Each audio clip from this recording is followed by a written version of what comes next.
વિસ્તાર છે, કેટલા ટાઈમથી સમસ્યા છે, કેવી સમસ્યા? વડોદરા મહાનગરપાલિકાના ઇલેક્શન વોર્ડ નંબર 9ની જો વાત કરવામાં આવે તો સૌરભ પાર્ક આ વિસ્તારની સૌથી મોટામાં મોટી સોસાયટી એટલે કે સૌરભ પાર્ક 750 જેટલા મકાનો, આજુબાજુના લગભગ સુરભી પાર્કથી માંડીને અનેક સોસાયટીઓના 1500 જેટલા મકાનો અહીંયા આવેલા છે. આ જંકશન ઉપર સુરભી પાર્ક અને સૌરભ પાર્કના જંકશન પર છેલ્લા 1 વર્ષથી વડોદરા મહાનગરપાલિકા દ્વારા ડ્રેનેજની કામગીરી શરૂ કરવામાં આવી છે. તમે જુઓ તો દર 15 દિવસે મહિને એકવાર ખાડો ખોદાય, એકવાર રિપેરિંગના નામે પૈસાનું બિલ બને અને ચૂંટાયેલા પ્રતિનિધિઓ માત્ર આંખે પાટા બાંધી અને બેસી રહ્યા એવું સ્પષ્ટપણે અમારું માનવું છે. અહીંના સ્થાનિક લોકો ઘણીવાર રજૂઆત કરી છે. માન્ય ધારાસભ્યશ્રીને પણ અમારે આપણા માધ્યમથી કહેવું છે કે ધારાસભ્યશ્રી, તમે મોટા મોટા તાઇફાઓ કરો છો, સ્નેહ મિલન સમારંભ કરો છો, એના કરતાં આ લોકોની જો મુશ્કેલી જો દૂર કરો તો એનાથી મોટામાં મોટું પુણ્ય અને સ્નેહ મિલન બીજો કોઈ ના હોઈ શકે.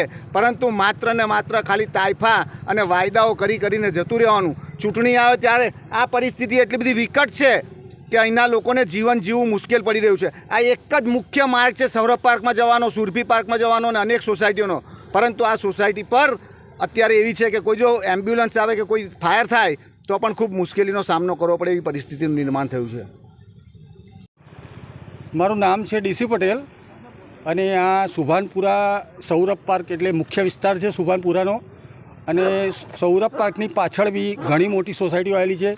સૌરભ પાર્ક એટલે રિલાયન્સ પરિવારની એક સોસાયટી છે. 90% લોકો રિલાયન્સ પરિવારના રહે છે. છેલ્લા 20 વર્ષથી આ તમે જુઓ છો આ પરિસ્થિતિ છે અને છેલ્લા 6 મહિનાથી તો બિલકુલ આ જ પરિસ્થિતિ છે. ચોમાસા પહેલાંની વાત છે, એમાં એક પણ સુધારો આવ્યો નથી. અને સરકાર એવું કહે છે કે ભાઈ આપણે સ્માર્ટ સિટી બનાવવા જઈ રહ્યા છીએ, પણ ડે બાય ડે આ સોસાયટીમાં પરિસ્થિતિનું નિર્માણ વધારે અઘરું બનતું જાય છે.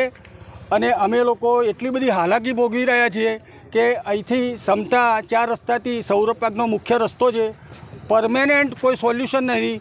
વારે વારે કોર્પોરેશનમાં બી રજૂઆત કરી છે, ગવર્મેન્ટ અધિકારીઓની પણ રજૂઆત કરેલી છે, પણ એમાં કોઈ પરિણામ ઝીરો. શું સમસ્યા શું છે? સમસ્યા અમારી અહીંયા પાણીની ડ્રેનેજની મુખ્ય સમસ્યા છે. દર 10 દિવસે અહીંયા ડ્રેનેજ કાં તો લીકેજ હોય કાં તો પાણી લીકેજ હોય, પણ એનું રિઝલ્ટ ઝીરો છે. ગયા વર્ષે પાણીની સમસ્યા એટલી બધી થઈ હતી, આજની તારીખે પાણી ખરાબ આવે છે. અને ગયા વર્ષે આ મોટી સોસાયટી તેમજ આજુબાજુની સોસાયટીઓમાં જોન્ડિસના ઇસ્યુ થયા હતા, ઘણા બાળકો બીમાર થયા હતા. અને તે છતાં રજૂઆત કરી, પાણીના સેમ્પલ લીધા, તે છતાં કોઈ પરિસ્થિતિ સુધરતી નથી. રજૂઆતો અમે અહીંના જે વોર્ડના કાઉન્સિલરો છે એમને રજૂઆત કરી, એમના થ્રુ આગળ રજૂઆત કરી, સેમ્પલ લીધા છે. અહીંના ભૂતપૂર્વ કોર્પોરેટર હતા, કયા કાઉન્સિલરને રજૂઆત કરી? શ્રીરંગ આયરે, નરસિંહભાઈ ચૌહાણ, સુરેખાબેન, અહીંના જે કાઉન્સિલરો હાલ જે વર્તમાન છે એમને વાત કરેલી છે. શું નામ? ડીસી પટેલ. આ સમસ્યા